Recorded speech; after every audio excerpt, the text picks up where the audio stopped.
Hello, everyone, and welcome to the Brooklyn Rail's 489th New Social Environment.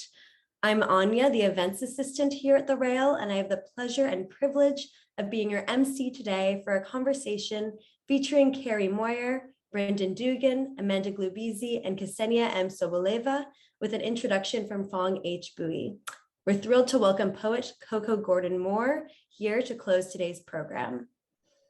Before we get started, the Brooklyn Rail acknowledges that Black Lives Matter and that here in New York, we're on the Lenapehoking, the unceded land and waters of the Wappinger, Canarsie, Munsee, and Lenni Lenape people of the Delaware Nation and Shinnecock Indian Nation. We encourage you to check the chat for a document of resources and actions, which I will post shortly. And now to introduce today's guests and hosts. Gallerist and publisher Brendan Dugan is the founder of Karma. Located in the East Village, Karma began in 2011 and represents emerging, established, and under-recognized multi-generational artists. Artist and writer Carrie Moyer is known for her sumptuous paintings, which explore and extend the legacy of American abstraction. Moyer's work has been exhibited throughout the US and Europe, including the 2017 Whitney Biennial. She has received awards from the Guggenheim and Joan Mitchell Foundations, among others. Her first monograph was released this past fall by Rizzoli Books, and she co-directs the MFA Program in Studio Art at Hunter College. And our hosts, formerly Associate Professor at Ohio State University, Amanda Gluibizzi is the founding co-director of the new Foundation for Art History and Artseen editor for the Brooklyn Rail. Amanda is the author of Art and Design in 1960s New York, released by Anthem Press in 2021. And Ksenia M. Soboleva is a New York-based writer and art historian, specializing in queer art and culture. She holds a PhD from the Institute of Fine Arts, NYU, and is currently the Andrew W. Mellon Postdoctoral Fellow in Gender and LGBTQ+ history at the New York Historical Society. And now we will begin with a special introduction from the Rail's own publisher and artistic director, Phong H. Thank you, Anya. I'm so excited. Welcome everyone to our social environment. It's hard to believe, but it's episode number 489. We are so thrilled to hold this very special gathering of friends and admirers of one of our great painter, Louise Fishman. Why is as much of us, I would say, being together, talking about this show of Louise's early paintings, 9 paintings in total, made between 1962 and 63. As I paid a visit just the other day, is also, I would say, our collective tribute to Louise's passing last summer on July 26th. I myself would like to make this short remark as a humble tribute to Louise before passing on the mic to Amanda, Ksenia, Carrie, and Brendan. First of all, there have been 2 major events in our lives that will forever, I would say, etch in our collective memories. One being the Worldwide Women's March on January 21, 2017, the day after the inauguration of Donald Trump. 2 is Black Lives Matter protest peak on June 6, 2020. These 2 events reminded us of the extreme fragility of our democracy as an ongoing experiment, which in its essence, as Alexis de Tocqueville pointed out in his essential 2 volumes, 1835, 1840, most of us had read, I'm sure, Democracy in America, 50% that belongs to the tyranny of the minority, which had roots in European monarchy, and the other 50% that belongs to the tyranny of the majority, which is the newfound America that is comprised by those who left Europe and elsewhere to seek for new freedom and opportunity, have no tie with aristocrat background or whatever else, nobility and whatnot. What holds these 2 polar opposites is the people who comes in between, in every middle, I would say, with their collective voices of the notion of self-interest understood to criticize both sides.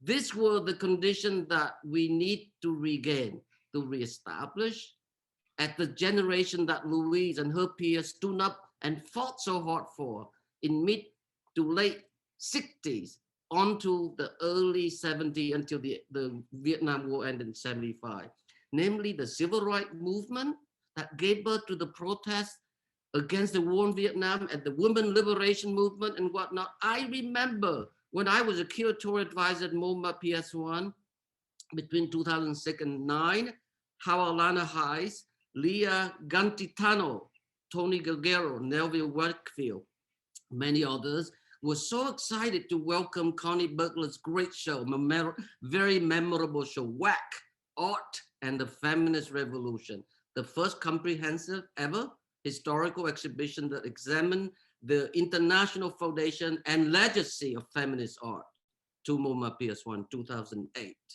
I remember how thrilled I was to see Louise' wall of 27 angry paintings in the grid formation. My feeling then was eloquently expressed by Ksenia in her review, last review of Louise' first solo show, Bowling the Jack, which means going with full speed at Karma. That was published in our November issue 2020. This is what Ksenia wrote. I like to read it so I don't, paraphrase wrongly. Ksenia wrote, I'm as far from a formalist as Clement Greenberg was ever a feminist. It's social art history that interests me. And the truth is, I have long held Fishman in the highest regard, with an intergenerational kinship so strong that I finally met her on this exhibition's opening day. I felt like I already knew her. Queer queen of abstract painting on par with Agnes Martin. Fishman, unlike her predecessor, has been an openly out lesbian since the 1970s, a time when being queer was guaranteed to have serious professional consequences. I cannot separate the courage of this personal gesture from the boldness of Fishman's artistic gestures. To me, they are the same. Fishman and her paintings are inexplicable. They feed off of each other. So great. I remember making the two portraits of Louise and Ingrid, which were published in the Rail as a celebration when they got married in June 2012, the year after New York Marriage Equality Act was signed into law, allowing same-sex couples to marry legally in New York for the first time. June 24th, 2011. I remember that day because so many of my friends were so thrilled about this. Ultimately, upon having seen the show, as I mentioned before, just last Saturday, it's called 1960, Darkness and Light. How appropriate is that? It reminded us how deeply ambitious, how deeply curious, how deeply fearless Louise were from the very get-go, from the beginning, taking on the dark vein of American romanticism, which preside quite loudly and not so loudly in abstract expressionist ethos and the lexicon, I think that all can be seen undoubtedly in endless permutation of American transcendentalism and pragmatism, between calmness and anxiety, between nature and man-made environment and so on, to expand her own inner freedom through her work till the very end. I love reading the 7 beautiful essays by her admirers, Deborah Singer, who else? Josephine Harbison, Susan Fricon, Aruna de Souza, Henry Serks, Bertha Harris, who else here? John Yao. It's incredible, emphatic, along with her self-meditation at the end called How I Do It, cautionary advice from a lesbian painter. Here I read you a first paragraph that shares Louise' brilliant haiku of her hard-won freedom, I would say. I've been a lesbian and have been a painter for a long time. I have little respect for rhetoric, politics that squeeze the life blood out of artists, or theories of lesbian sensibility or lesbian imagery formulated out of daydreams. I end here with great joy and pride. Passing on the mic to you, Amanda and Ksenia. Thank you so much, Phong. What a pleasure to be here. And thank you all of you for being here with us. Lovers of Louise and lovers of just like really wonderful kick-ass paintings. So let's talk about them.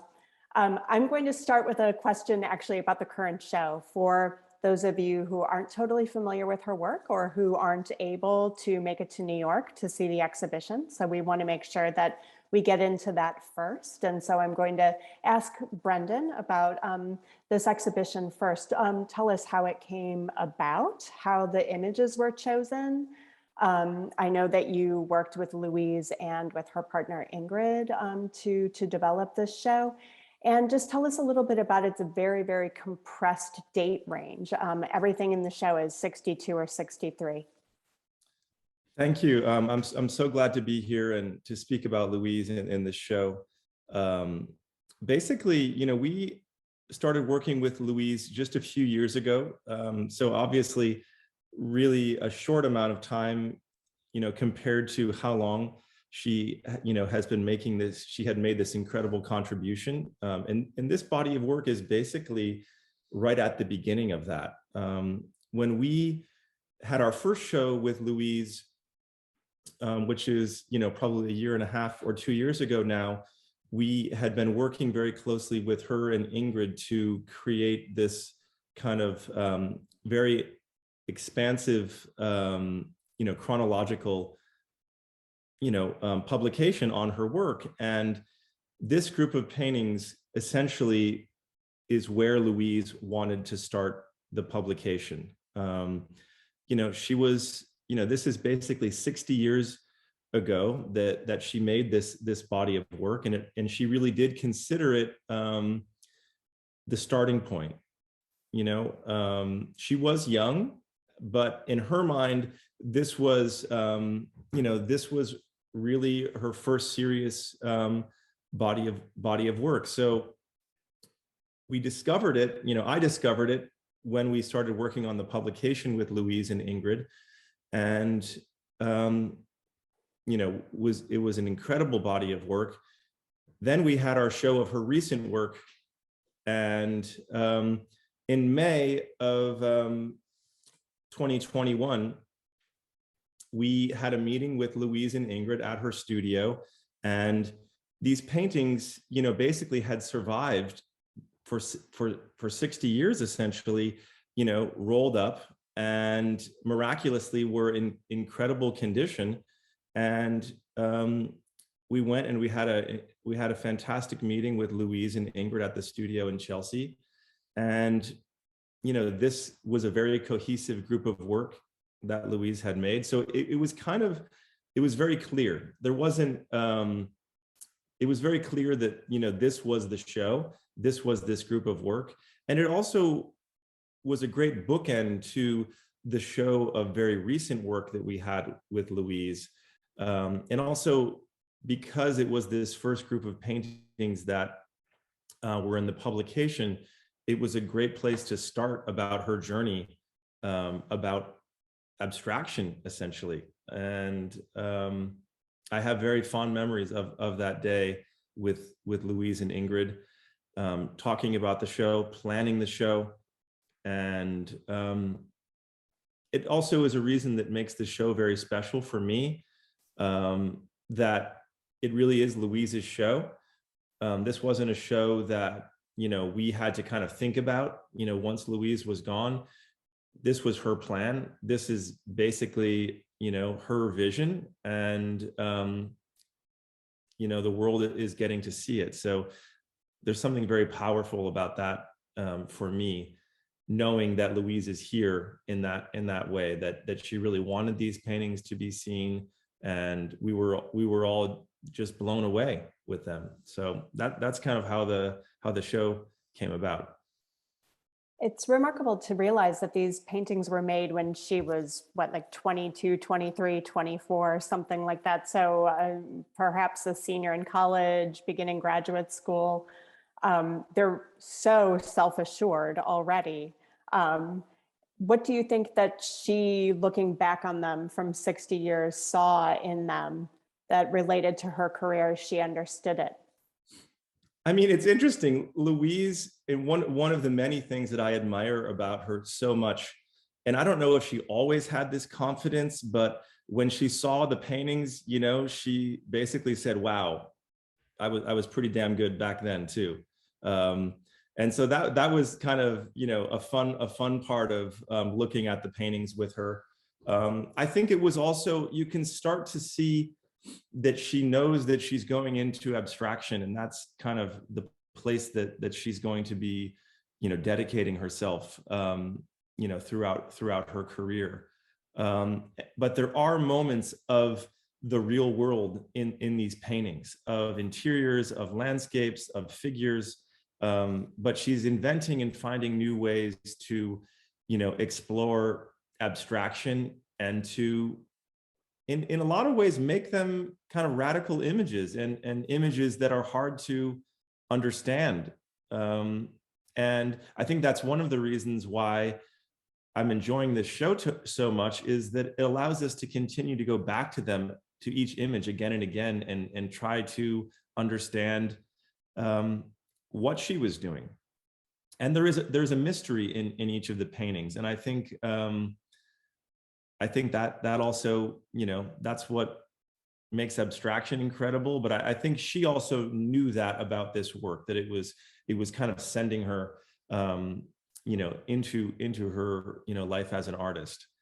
But I also think one of the things that we, you know, started to understand in this incredible way about Louise is that she always was working in chapters in some way. And that was something that, you know, was so incredible to work with her and Ingrid on the publication that we've made, really seeing from chapter to chapter how her work continued to evolve. So I really do think of this as the first chapter, but there are so many more incredible chapters that Louise made in her painting. And so, yeah, I think for all those reasons, I think, yeah, she was really excited and about putting this out there. It was kind of a discovery for her, but also a discovery for us, and now for everyone that gets to see the show. Thank you so much. Ksenia, I'll turn it over to you. Thank you. I'm sorry, my Wi-Fi went out for a second, but I'm back. But I think I missed a little bit of that. Brandon, I have a follow-up question for you, but I actually wanted to move to Carrie first. So as Phong so beautifully read, I had the pleasure of reviewing Louise's last show at Karma and the pleasure of meeting her. And it has become actually my favorite thing that I've written for the Rail so far. And at one point in the piece, I asked, would I like these paintings if they hadn't been made by Louise Fishman? And I have this with a few artists where their queer identity is so inherently connected to their practice that it's what draws me in. And I think in Louise's case, that's sometimes overlooked.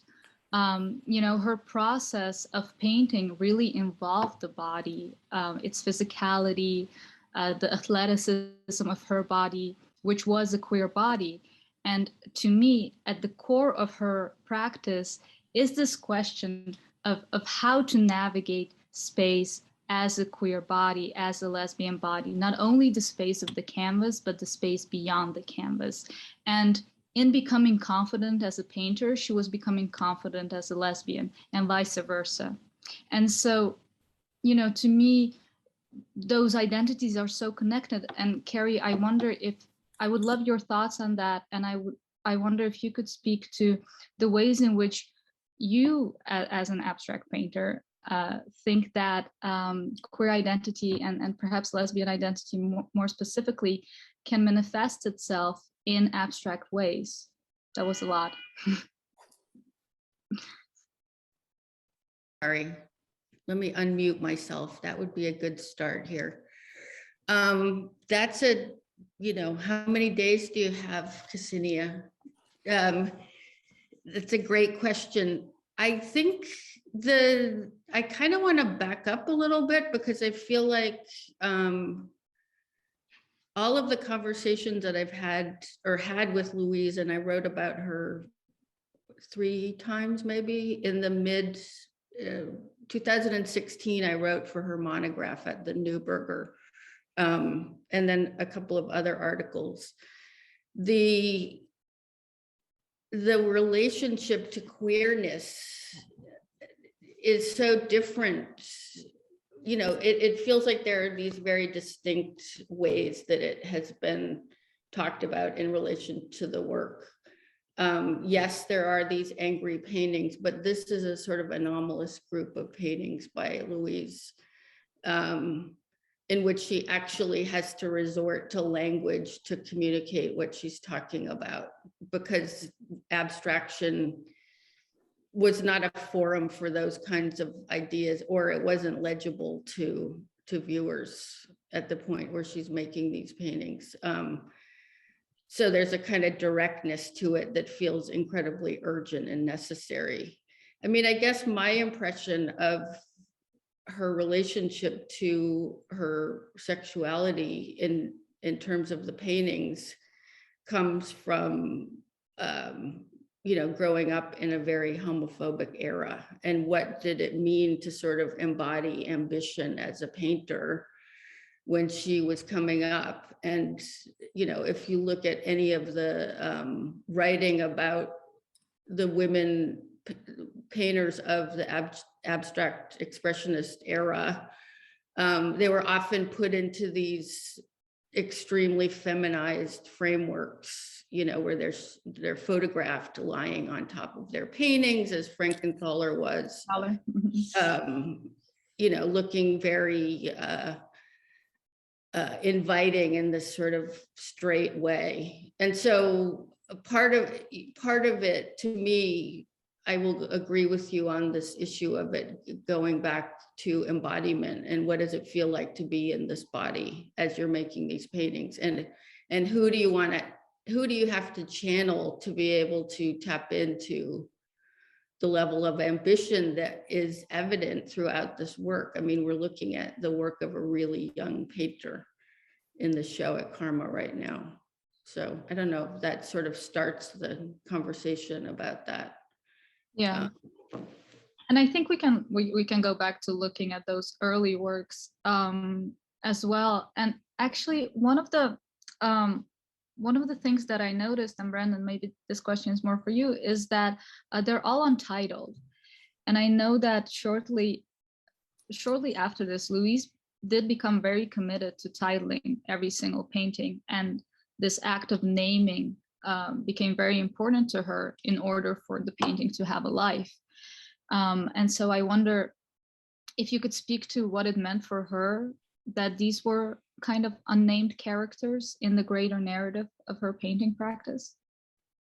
Yeah, I think that's a very interesting point. You're right, titles, and you know, in the way that the angry paintings also are so much about text, I do think at a certain point she realized that the combination of, you know, words with the title and an abstract image combined to create, you know, a very powerful thing. And so maybe in that sense, you know, she wasn't quite there yet with this early group of images. I do think that it's kind of what also makes this group of paintings that they are untitled, because there really is no point of reference to start with. And so they really do end up having this very open, there's no place to start. You know, she's basically just saying, here's the image, and that's all that I'm giving you. And I think later she kind of starts, you know, putting these, you know, poetic and incredibly meaningful titles into the work. And so, yeah, I do think that that's very interesting. One of the other things that I was just looking at in the publication that we made, there were 2 self-portraits that she made. One slightly before this, in 1960, which has this incredible blonde, curly, short hair, which is just, you know, titled a self-portrait. And then later, there's a second self-portrait, which is, you know, self-portrait as a man. And now that one, it seemed to have more of a title. And so even though the first one was basically maybe dealing with the same issues, by the time she made the second one, she included that in the title. So I do think that there was, that was something that was evolving in her work and kind of understanding that power. But obviously, it never went away, with the angry paintings and, titling our last show that we did and titling all of her work. It was, the titles were a very important part of her work. Yeah, and in the last show in particular, so poetic and references to Mondrian and Proust, and Right. yeah, I remember. Thank you. That's really fascinating. And Carrie, you mentioned that you were very much struck by Louise's use of light in these paintings and in her practice at large. Do you want to talk a little bit about that? Yeah, I think. Could we sort of scroll through some of the other works that we added to the slideshow? Yeah, I wanted to include this because one of the things that is so interesting about the sort of evolution of Louise's light is how, these paintings that are at Karma are sort of unreservedly moody and dark. And there's lots of, they're essentially about value in a certain way. And from painting to painting, we're looking at a kind of frontal grid, or we're looking at something that has this sort of suggestion of a landscape, albeit abstract. But then when we get into these paintings from the late 60s, where we're seeing that just the canvas sort of popping through, and the palette is so radically different. And this kind of relates to what Brendan was talking about in terms of bodies of work. So we see her going from something that is sort of geometric abstraction and seems to adhere to the kind of taped painting, or the painting that is going on in New York at the time, which is sort of running, screaming from abstract expressionism, and towards something that is less romantic or moody. And then, can I have the next one, please? To this work where she's clearly sort of embrace some of the tenets of the feminist art movement, in which she's talking about materials, and she's reassessing what it means to make a large canvas, and intimacy, lap work. The grid becomes something that's sewn. So there are these different stages in which her relationship to light goes from something that feels like it's not. Now we can look at it this way because we're seeing this incredible achievement and body of work from the outside, but something that this period of the late 60s, it feels not true or sort of artificial, because once she goes back to painting, can I see the next slide? Oh, yeah.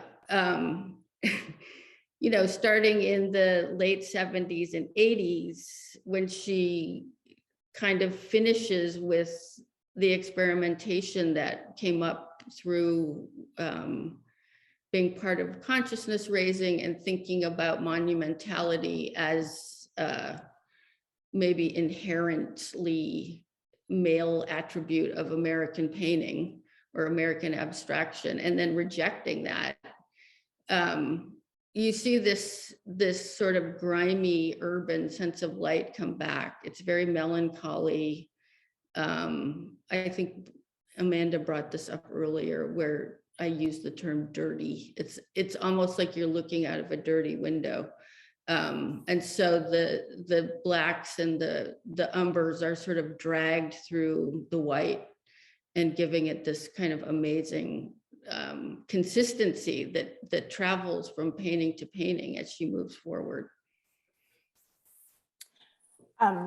Carrie, I was really struck when I read that quote from you from your interview with Louise, because that is exactly how I've always thought of her paintings, is that I was looking through a dirty window, or one that perhaps had been dirty and someone tried to wipe off, but it hadn't fully come clean or something like that. I'm curious too about, I don't know how to say this, how you understand the drop shadows or the cast shadows that show up in the Karma show currently. And do you see that as kind of a thread that's moving across her work as well? Can we go back to some of those? I mean, I maybe want some of the ones that are more black and white. Back, please. Yeah, there was one more back, Anya. Yeah. Perfect. This is I mean, I think this show was so fascinating to me because it was like, I'm painting a place, but where is that place? It's got this sort of sense of abstraction that feels really related to mid-century painting that is both narrative or even observational. But then there's this funny white form at the top, near the top of the canvas, that totally flips the painting. So we're completely destabilized. And I think this moment of having one foot in sort of perception and sort of the conventions of representational painting, and then also, you know, combining that, as she does in each of these paintings in a really different way, with other things that are going on in terms of gesture, and then thinking about the grid. So there are all these different confluences that we see moving through these paintings. I think these also, sorry, go No, ahead. go ahead, Ksenia. Go ahead. I think these also reveal, this one in particular, that Louise always maintained an interest in sculpture. You know, she was super fascinated by Rodin, and in her talks, and interviews, she would often point out that she didn't use painting tools to paint. She used carpenter's tools, roofer's tools. That was very important to her. She got a lot of those from Canal Street. And so I think the use of those tools adds a sculptural dimension to her painting. I also think that's I mean, it's funny to look back on the evolution of people's studio practices, because I feel like, I mean, I wasn't alive during, or I was barely alive during this period, but you know, that's a sort of wave that moved through abstract painting in the 60s. It's like, how are we going to make the painting? You know, there's a kind of rejection around brushes and whatnot. So there are a lot of colleagues with her in this arena, like somebody like Jack Whitten too. So it's like thinking about how the painting is going to get made. But also, I think, to me, the thing that is really striking about Louise is how once she gets, you know, to the late 70s and early 80s, where she's kind of recommits to the tradition, and I'm saying that in quotes, of painting, the work becomes very direct and very like pregnant with meaning. I know this sounds kind of cheesy, but it's like suddenly it's got this like to it, a kind of interesting weight. So she's done all these sort of material explorations. She's thought about and rejected different kinds of tenets that feminist thinking was bringing up around the use of materials or surfaces. And then she sort of returns to something that is both incredibly beloved, but had been looked upon with skepticism. I don't think that's so apparent looking backwards to us about how much as painters we're sort of caught in the moment and thinking about, you know, what is a contemporary assessment of a certain kind of painting. Does that make sense? It does. I think too, Ingrid had put a quote from Louise in the chat about how the body in the rectangle is what my painting is all about. But I was also thinking about the body of the rectangle. And, you know, this way actually that this tradition, as you say, is kind of a through line in her work. There is a way too that there is an understanding of painting and the body of painting here. Well, there's a kind of gravitas, I think, which is interesting. And it comes from reconnecting with the feeling of making a painting. So maybe that goes back to the body too, or it definitely goes back to the body.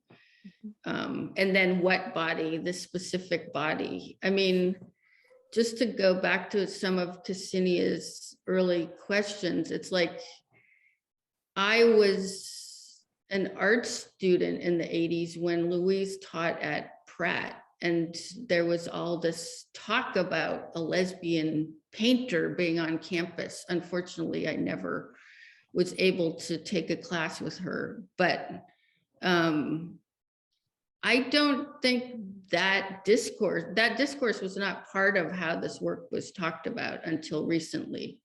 So even the notion of queer abstraction is something that, although it seems really evident when we look at the work and who made the work and how it was made and the place from which she was making it, I don't think that framework was viable until recently. Yeah, definitely. It's the queer abstraction as a discourse is only, you know, the last 10 years maybe has been starting to come up. No, I fully agree with you. But then looking back is one of the most, you know, the thing I love most as an art historian. I was thinking, because Louise had such an investment in art history and you know the grand narrative of painting, we tend to speak about her work also in very serious, what sounds like very serious terms. And when I met her, I was very pleasantly surprised that she was really funny. She had a great sense of humor, and she was a great storyteller. I mean, she told me this wonderful story about meeting Joan Mitchell in Paris. And I don't know if Ingrid is here. She probably knows the details better than I do because I forgot some of them. But it was basically she had gone to Paris. She had never met Joan Mitchell before. And this was probably in the 60s. And she had gone to her hotel and left her number and then went back to her own hotel. And Joan Mitchell phoned her up and said, you have to come to this and this bistro at this and this hour. So Louise shows up and she realizes that this is a really fancy place, and she's wearing sneakers and a sweater essentially. But when she was telling me the story, she specified what type of sneakers she was wearing and what type of sweater, and I forgot. 80s. Okay, thank you, Ingrid. And she's like, oh, I'm underdressed. And she walks in and she sees like this crowd of French people, all fancy. And she's like, how am I gonna find Joan Mitchell? And then she sees this woman show up, jump up, and she's wearing sneakers and a sweater. But the specific type that Louise was wearing as well. And so it was just her way of storytelling. She had such a great sense of humor, and I don't know, I wonder if we can talk a little bit about that as well, and kind of her tongue-in-cheekness. The other thing that was really funny when I met her, I was asking about the title, Balling the Jack, and of course I had looked it up and it meant going at full speed, and I sort of recited the definition to her, and she was like, yeah, but it also means fucking. And I thought that was great. Well, that's such an important part of the titles. I mean, the titles are often, you know, these kind of love letters and, you know, talking about bodily experiences. You know, I mean, Louise, many of the people on this Zoom right now she was really involved with writers and poets and, you know, people who used language as this kind of vehicle. So, I mean, in a funny way, like this lesbian read that one gets from the work is often embedded in the title, I think. So I'm thinking of Gertrude Stein right now, actually. I mean, I feel like there are these sort of, it's a kind of modernist relationship to declaration. It's like, it's buried in the language. Once you see it, you'll always see it. But yes, she was funny. And Brendan, do you have any, what was it like working with Louise? It was incredible. You know, like I said, we really only had, relative to her 81 years of her life, we really only had, you know, 3 years. Wow, that's an amazing painting.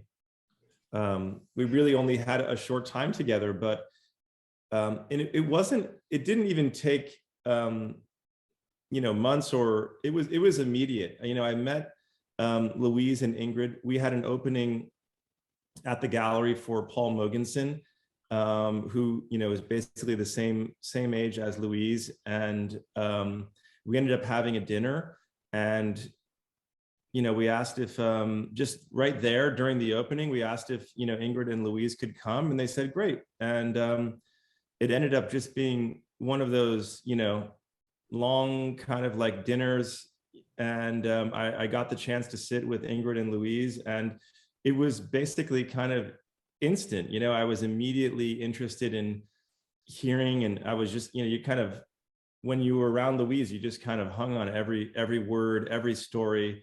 It was, she just had that incredible power and energy to kind of bring people in, you know, and so it kind of felt very instantly like family. And I just wanted to, you know, hear and listen and learn about what she had been up to. And she was very willing to be that person to tell me and to talk. And I think also through the book, that was kind of my way of getting up to speed with what she had been doing these decades. And you know, it was too short. You know, that's kind of the one of the hard things, because she was also making such incredible work right up to the final days before she left us. You know, that was kind of the big shocking point about it.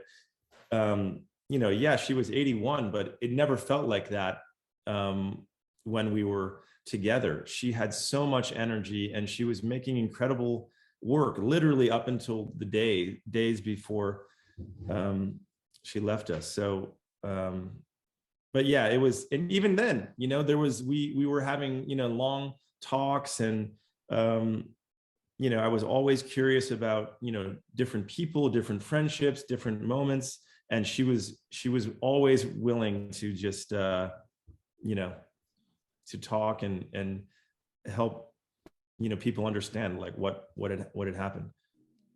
82, I made a mistake. Ingrid just mentioned she was 82, not 81. I guess she was a Capricorn like me. That explains why I liked her so much. Can you show the next image? Yeah. I mean, I think one of the things that is interesting, you know, think about it. She had her first like museum retrospective in 2016, which is just kind of ridiculous, considering the amount of work that she made. But this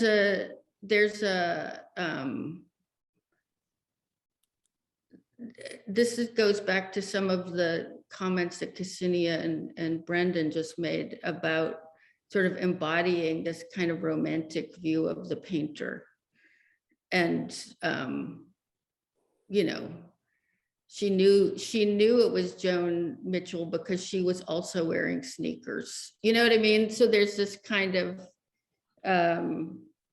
sort of attachment or sort of historical relationship to both the outward markers of the painter and how painting is talked about.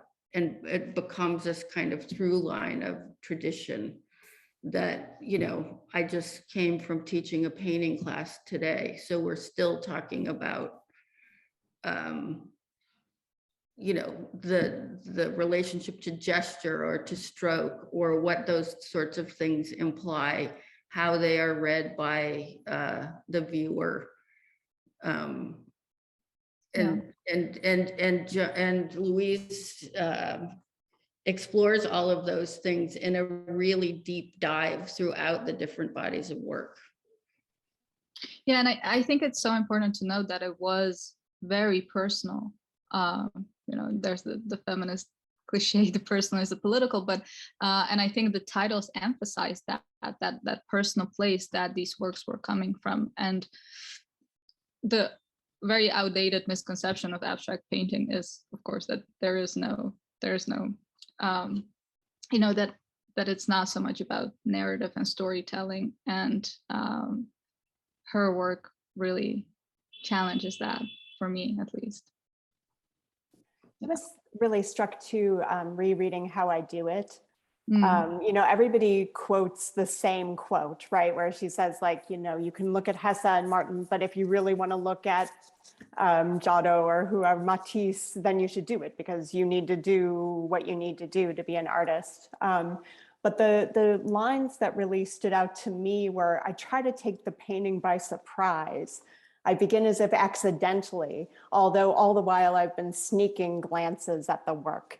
I love this idea of, first of all, like her like kind of jumping on it, like, you know, like a fox pouncing in the snow or something like that. But also at the same time, she's casting eyes on it, right? She's kind of flirting with the work the whole time too. And I was curious, Carrie and Brendan, do you feel that with her work, both as a person who makes work in the realm of Carrie's world, but also as a person who's constantly dealing with work, you know, who's constantly surrounded by works of artists of all stripes in Brendan's world?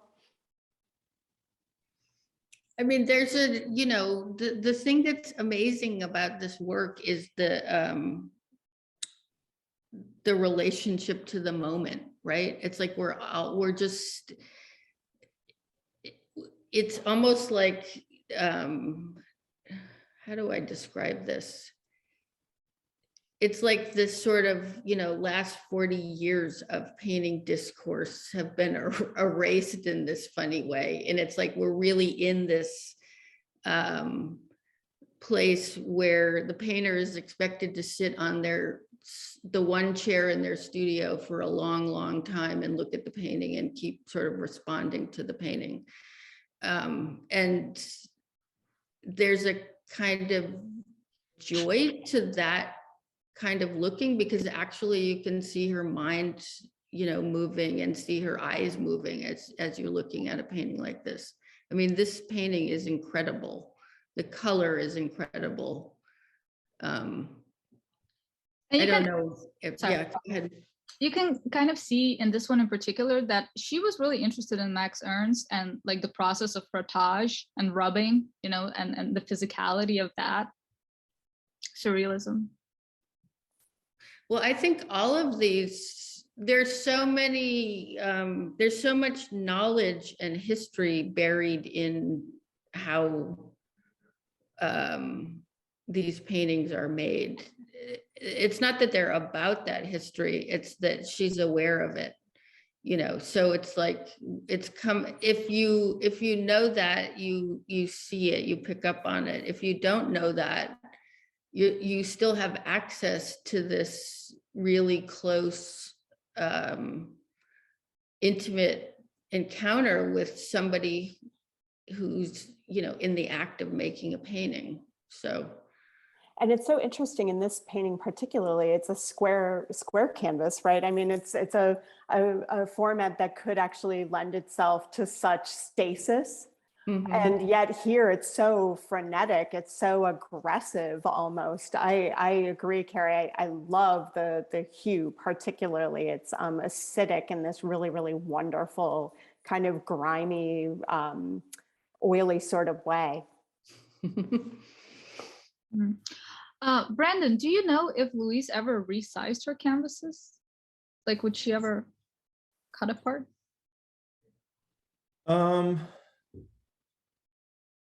I mean, not that I know of. I think for the most part, I think, in recent years, she, would paint stretched. She would paint on a stretched canvas, and so she kind of had the proportion and the scale kind of determined. But that could certainly be a question for Ingrid. Yes, but obviously, yeah, the 70s works that that Carrie brought up before. I mean, those obviously have that kind of, they might have been different paintings that were cut and restitched. Yeah, I was gonna say I don't know at what point we want to do that, but I would love to bring Ingrid into the conversation. And also we have the great pleasure and honor of having Esther Newton with us, who was one of Louise's closest friends as well. And Louise's Instagram photo, I still remember, is a photo of her, Ingrid, and then Esther and her partner, Holly Hughes, at what I assume to be a dinner table together. And I always thought that it was so cute.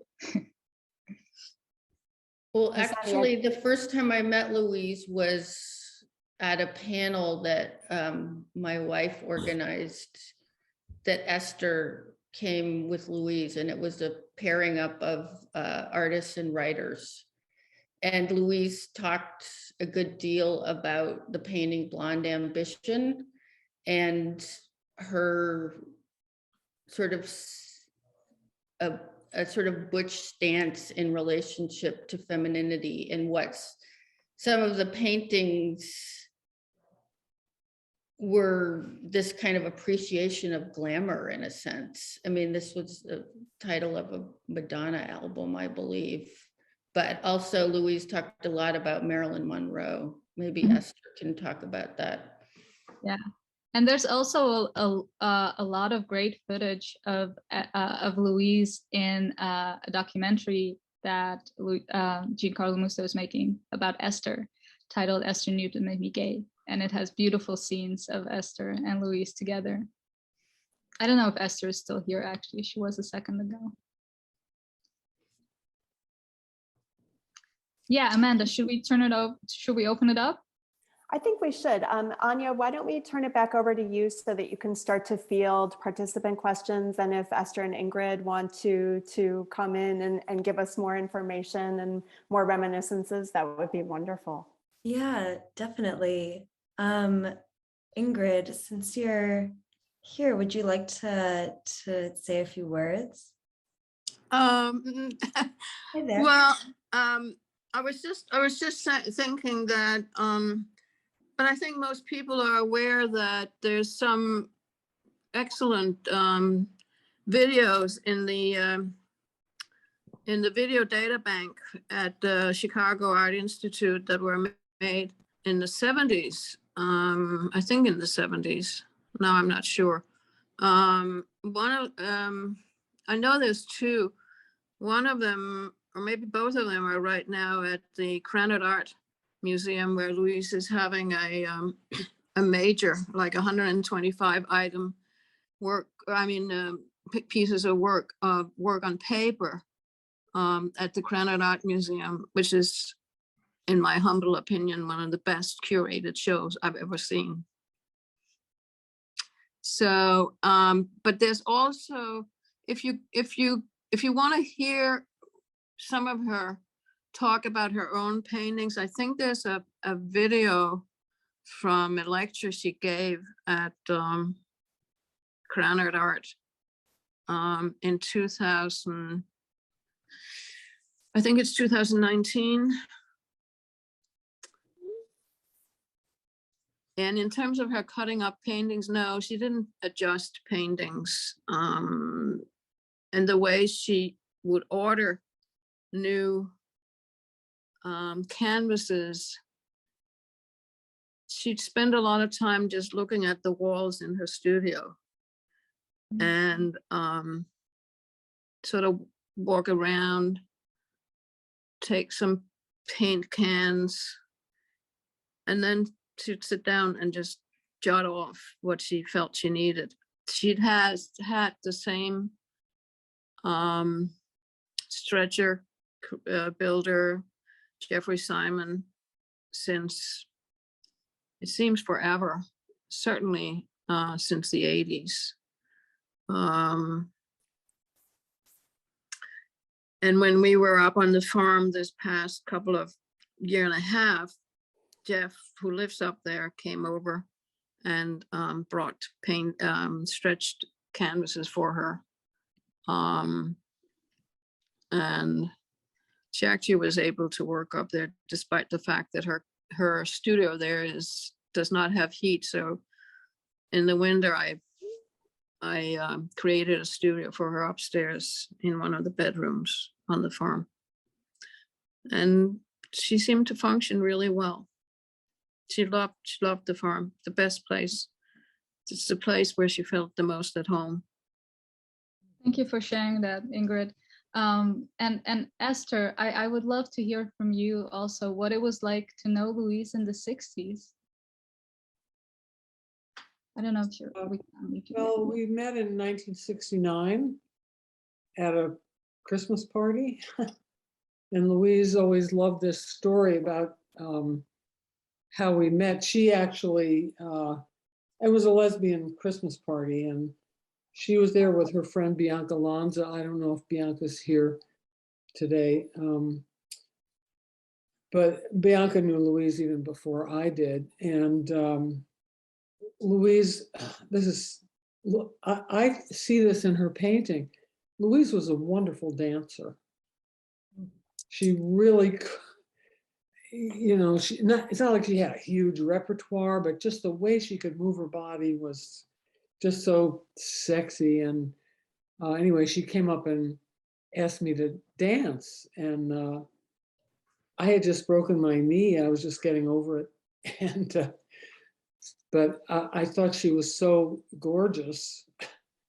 I just threw my cane. I brought a cane. I just threw my cane back against the wall and danced with her. And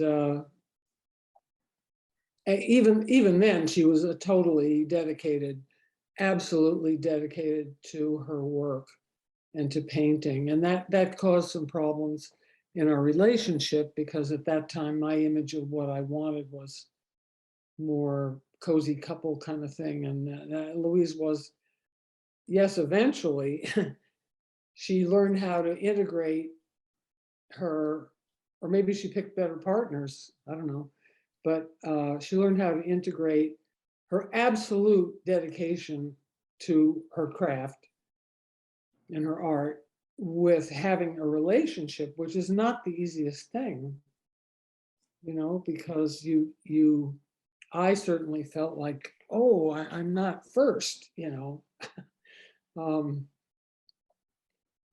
So I could go on talking about Louise for days and years. I still can't believe that she's gone. And the Angry Esther painting is a reference to you, of course. And you Yes, still.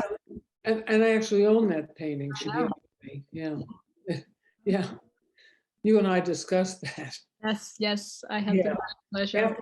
After you talked about it, I went around the house in Ann Arbor and I made sure, yes, and it's not in the basement, it's safe. Good. Okay. Yeah, because I remember you saying it was maybe in the basement, and No, it's not in the basement. I want to just mention that Catherine Lord wrote a really important and amazing essay about those paintings that is in the WAC catalog, I believe. Yeah, her memory is playing tricks on them. Yeah, so for those of you who are interested in this sort of very particular part of Louise's career. I would start there.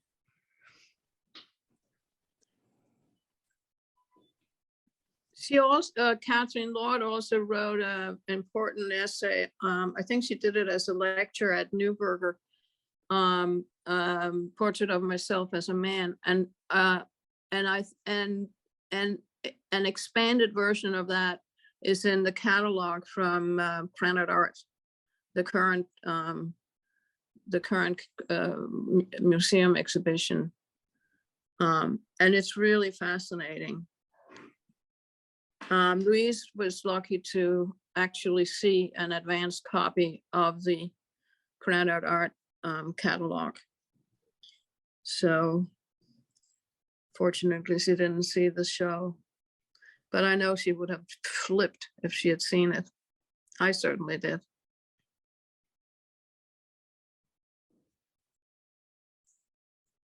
I remember a funny story she once told, I think during a talk, where a collector had a painting up, and she was like, "That's a wonderful Joan Mitchell," and he was like, "That's a Louise Fishman."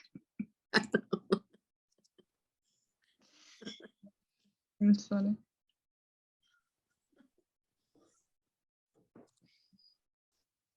How are we doing on the questions in the chat? Yeah, I was going to say we have some audience questions. Thank you, Esther and Ingrid, for speaking and sharing your memories. We have a question from Cheryl, who should be able to turn on your microphone now. Hi. Hi. I've been asking questions through the whole thing, but we're only 10 years apart, but as I was a student, I remember seeing her work on West 23rd Street in Cam-Reed, and I think I dreamt about her paintings.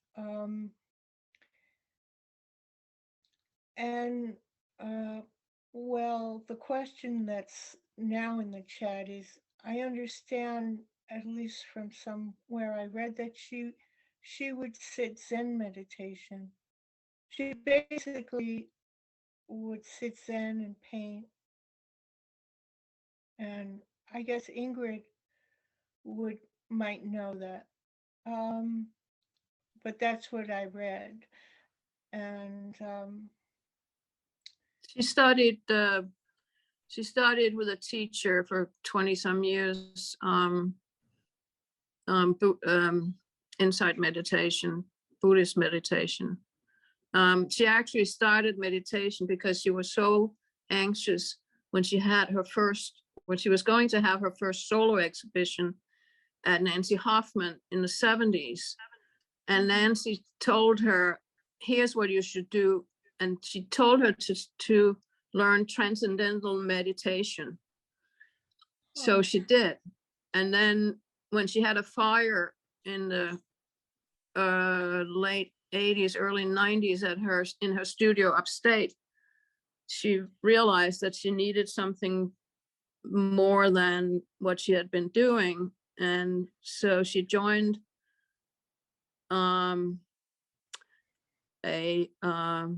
I think for a while she actually was doing it on her own, but I think she was guided by a therapist, a Buddhist therapist. And then when Peter Dobinen started his group, she joined that group, and when she and I got together, I joined too. And it's an incredible skill, but it takes forever to learn. I'm an absolute novice. It's really unlearning. Yeah, but it's helpful. And she often taught, when she was with students, she would often taught meditation. She would often teach meditation as a way to get into a kind of mindset to begin working. Thank you. You're welcome. Just one more thing. I happened to move to Delaware County, Ingrid. Okay. house in like 99 as a vacation home. And strangely enough, Peter Schlendel is in Bovina, and I looked in the phone book. I found Louise's name and phone number. I called once about 10 years ago, hoping I might be her studio assistant. Anyway, thank you. Thank you, Cheryl, for Thank sharing. you. Our next question will come from Judith Stein. If you'd like to turn on your microphone. Hi there. It's not so much a question, really. It's just sort of all these wonderful comments have been triggering thoughts of mine. And I think you saw in the chat, I've just been at the chat, that I've been thinking a lot of Louise and her heroes. And someone made reference to Louise and the rectangle, and she was so articulate about the role as her, she was an ace basketball player, and when she started to paint, she thought of herself as an athlete in paint, and that just as the rectangle of the painting, she knew the edges and she knew not to step over them, and she made analogies. But what I found so interesting is that, of course, Joan Mitchell was I think Katy Seigel said she was an athletic genius, and she too was someone who just knew her body through sports. And when Louise first saw Joan Mitchell, it was when she was 18 in one of her mom's art news, when it was Joan Mitchell paints a picture. And she just could look at that, her, and say, yeah, this is someone who's tough and who has that kind of power. And that was in more than the specific thing as an abstract expressionist being a template for Louise's work. It was what went inside that, the body part, I think. True. Thank you, Judith, for your contribution and your comment.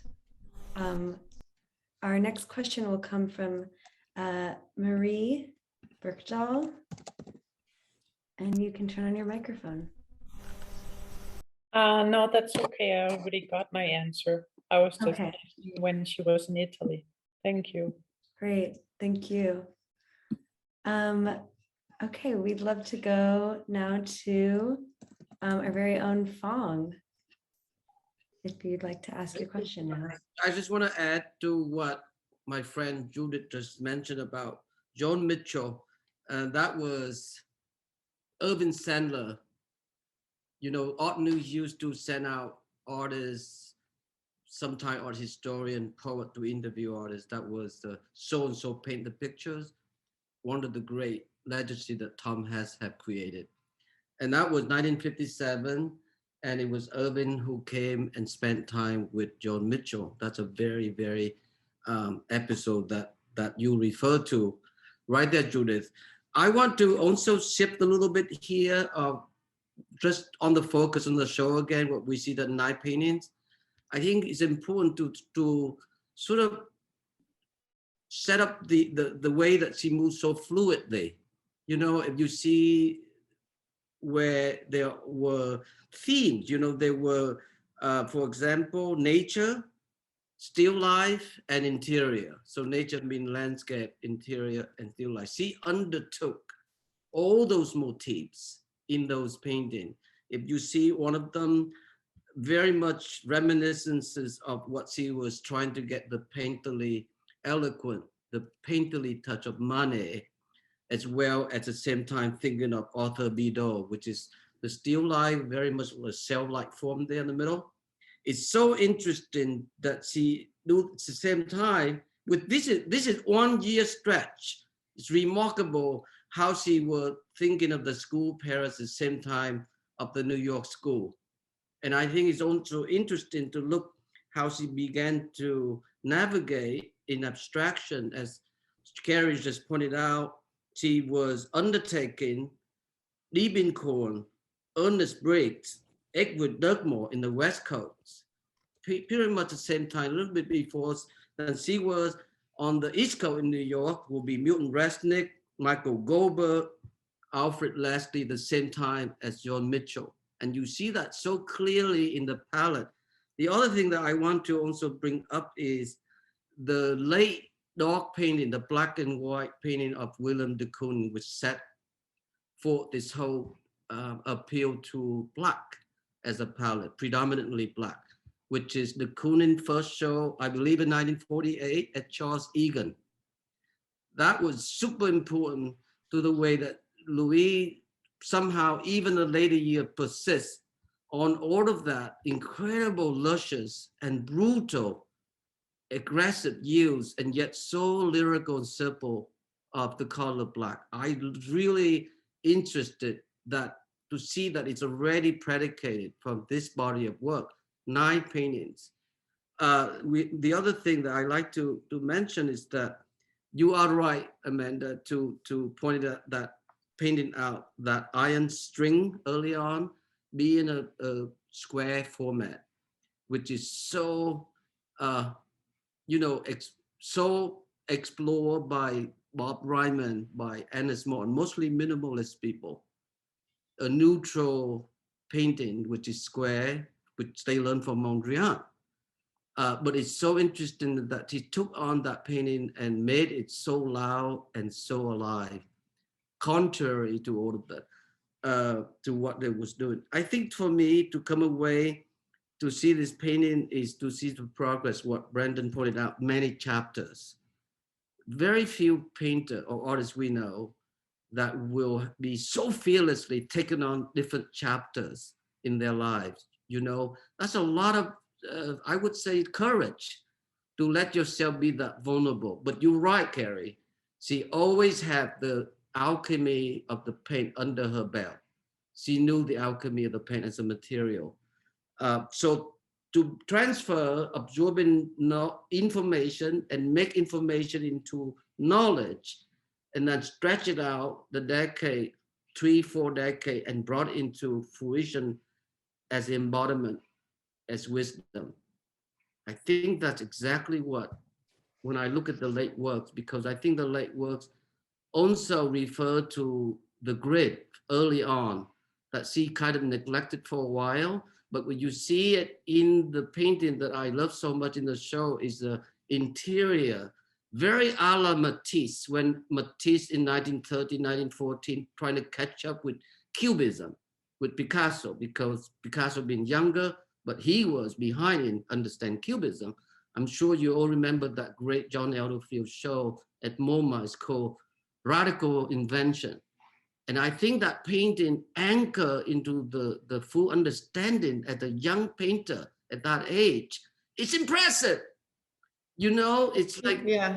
I mean, she's amazing in the way she was able to absorb all these different currents that were both going on at the time, but also like in the, you know, when you're 23, 10 years ago means you were 13. So it's like to think about the absorption of information that's in those paintings is really interesting. Sorry, I didn't mean to cut you off, Phong. Not at all. No, I can go on forever. But that's just my, you know, my coming away and being so inspired by all of that, underlying this incredible dark Gothic tradition of American literature is also over below it too. We see a lot of that, but that's another big essay for someone else to write. Yeah, I mean, I feel like there are so many parts to this conversation that we didn't have time for. One of them is the discussion of, or her investigation of the relationship of being Jewish to abstraction. It's just a huge part of the work. But the sort of glory of it, as I was doing my research yesterday, was like, there are these big building blocks that she kept sort of drilling down into and finding new information. So the relationship to the grid, the fact that it's square feels like the outside of the canvas being square just feels like it's this kind of piece that's been plucked out of this much bigger investigation, right? And so she's kind of literalizing it in this interesting way. So I think that's I look forward to seeing another expansive show of the work, because there are these kind of endless inventions that it takes a lifetime to, it takes a very certain kind of artist to be able to accomplish that, because it's both narrow and deep at the same time. Absolutely. And I would love to see a show of the late painting where the blur gesture became so visible. Mm-hmm. It'd be nice to put those paintings in the context of our late friend Jack Whitten blur painting in the late 60s, early 70s, and Gerhard Richter blur painting. I think that would make a very interesting comparison. No, the show I want to see is the paintings, the geometric abstractions from the late 60s next to the recent paintings that are basically on sort of unprimed, or feel like they're on these raw surfaces. You know, it's like, what does that end up looking like? Because that is a really interesting evolution. It's almost like her interest in light was in these two different tracks, you know, and how they come together at the end. It's true. Yeah, another two PhD candidate thesis, right? For those who listen. Thank you. Thank you, Anya. Back to you. Thank you, Phong, so much. Our next question will come from G.E. Schwartz. You should be able to turn on your mic.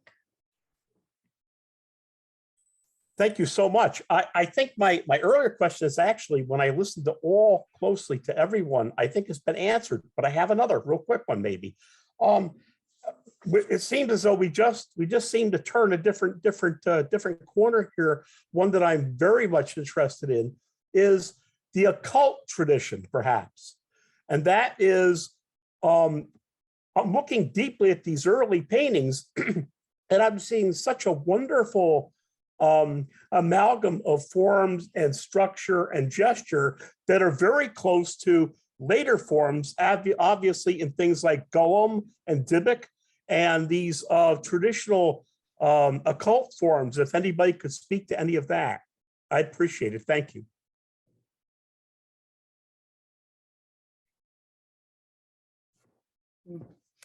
I don't know enough about it to speak with any authority. Maybe this is something Ingrid could help out with. I don't know enough. I mean, there's a whole body of work.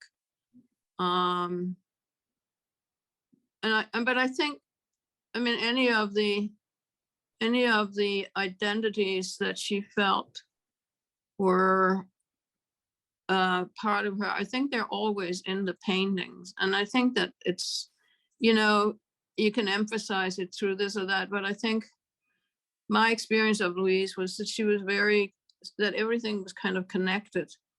And I don't think she thought of, I mean, I know that she did very specific work after she came back from her trip to Eastern European, to the concentration camps. She did a whole body of work, remembrance and renewal, and she wasn't going to show them. She really wasn't. Her idea was that this was really a private collection of paintings, and it was through her friend Simon Watson who really emphasized that she needed to show these. But those are the paintings that very specifically were coming out of her trip from being in visiting the concentration camps in Europe. There are many, many paintings that have Jewish themes. I don't think you can, you know, who you are, it's going to come through in many different ways. I don't think, I mean, I think what Louise, my experience, I saw Louise, she allowed, or she forgot that I was in the studio. So I saw her paint about 3 times. And it was sort of like an incredible choreographic symphony or something. It was, she just, and there was a lot of pauses and a lot of, obviously a lot of looking, but she really, really, when we were, I mean, I've said this before, when we went to Venice, where we were 3 times on residencies through the Emily Harvey Foundation, she was lost in front of every painting that we went to see. And I managed to make a plan so that we saw all the churches in Venice that were open for access. And I early on asked her what she was doing, what was she looking at? And she said, I'm looking at the stroke. Mm-hmm. And I couldn't see the stroke. So it took me that a long time to actually see what she was looking at. And I think the stroke is what we're talking about all the time, but we're giving it sort of different names and I think she absorbed other painters' stroke.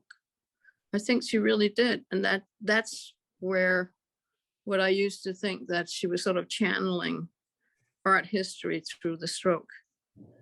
I think it's true. Channeling, yes, thank you. Yeah, I mean, she sort of undermines the, although her work is readily recognizable, she undermines the sort of primary, heartfelt idea about the invention of the singular stroke. It's like she's making new strokes all the time. But the other thing I wanted to just say is I just think that aspect of Louise's work that about her trip to Eastern Europe, it's just not fashionable to talk about that anymore. Or I don't know if it ever was. I mean, there are certain ways that we deal with identity that, I've lived long enough to see how they play out, and that's not the moment right now. So, yeah. Right. Thank you, GE. Thank you, Ingrid, for speaking on that. I believe Phong, another question popped up. It's not a question, Anya. Thank you. No, it just follow up what Ingrid had just said and following what EG have asked. In regard to transcendental meditation, you all remember Maharishi Ramesh Yogi, who was very important to that generation. Louise, but also for the popular culture. You remember associated with the Beatles, George Harrison, the Beach Boy, and so on. It's a similar way that Gurdjieff, worked to John Graham, to Peter Brook. In fact, when Peter came, very first week of NSE, someone was asking about his great film that he made, The Meeting of Remarkable Man. How Gurdjieff had made, met up with Opensky. And that was a very important spiritual practice. And listen, it's not so bad. David Lynch is a serious practitioner of this when I talked to him. So it's, just want to make that clear, G. Thank you. Back to you, Anya. Thank you, Phong, so much for your interventions. Amanda, I believe you might have had one last question or comment. Yeah, I just wanted to turn it back to Brendan really quickly and to ask you kind of a weirdly personal question. we've been talking about the stroke and how Louise invented the new stroke every time. And I was curious for you to tell us, what was the first painting of hers that you ever saw, and why did you just know that you were in love? I mean, I think that it might have been, really at the studio. There were probably paintings that I had seen, at shows or in publications, but for me, getting that chance to meet Louise, things changed, I guess, dramatically for me after that, because she was just such a powerful and strong person. So after I got the opportunity to meet her, my my vision of her work changed. And oftentimes, having a gallery, it can be like that. You can't ever really detach the maker from the object. And obviously, if you have the chance to meet someone, things kind of change. And so, I think it really was visiting Louise's studio that really kind of helped me to kind of understand and to kind of realize how powerful the images are. I will say though, even now, every time I see a painting of Louise's, the meaning kind of has completely changed. That image that you brought up, Carrie, that I think it was from the 80s, that black painting that kind of had the windows, which I thought was an incredible comparison to that vertical painting in the show. I had never seen that painting before, and seeing it this time, you kind of like the hair on the back of your neck kind of raises. And so I think that I know myself, and I have a feeling that, people that look at art, when we encounter Louise's work in the coming year and coming decades, those paintings are going to have a completely different resonance for us. And I certainly know, like, for me, that's happening when I see an image of Louise's. They're charged in a completely different way that they might not have had for me in the past. And I think that's when you're in the presence of an incredible artist. And I think her work, it continues to change, and I think it will continue to grow more and more powerful every time that we look at it. That's what's been happening for me the last year, and I have a feeling it's not just me. I think her work is just going to continue having that change and power. That other image also that you brought up, Carrie, that kind of yellow and black image. I can't remember the title now. Something with the string. That iron string. That iron string. I mean, incredible. So yeah. I mean, I guess it was after I met Louise that I really kind of, encountered her paintings. But I feel like it's also just beginning that relationship. Thank you.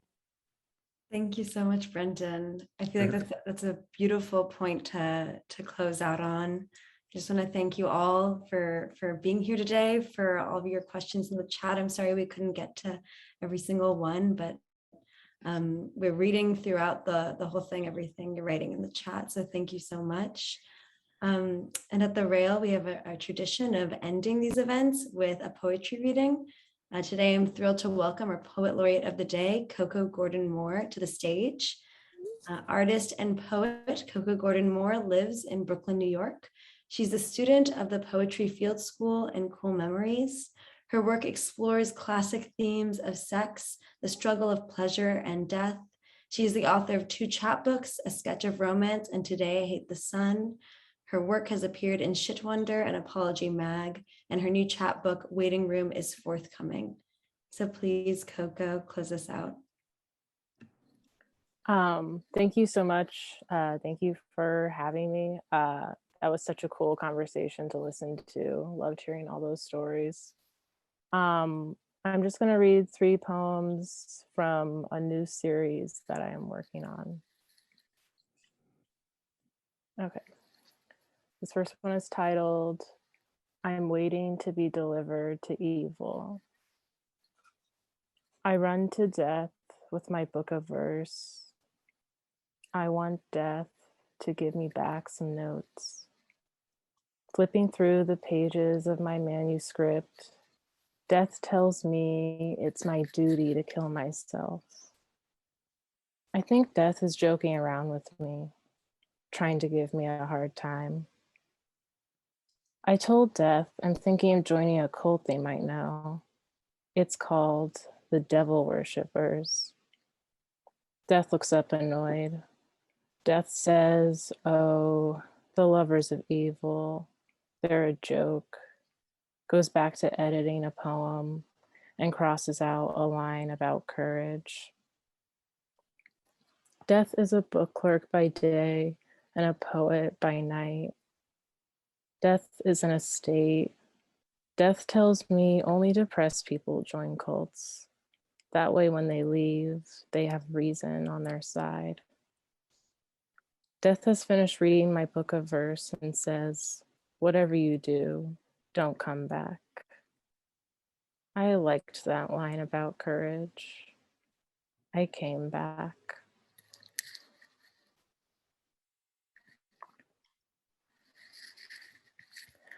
I was promised something beautiful. California is all about money, blood, earth and dust, black crows hovering. I want nature to save me. Caught out in the desert, I took a cab to the middle, where the suicide spot is a nice hole to die in. Being unhappy is a great sin. I'm getting nervous. The holiday is over. Sorry, just one sec. Okay, last one.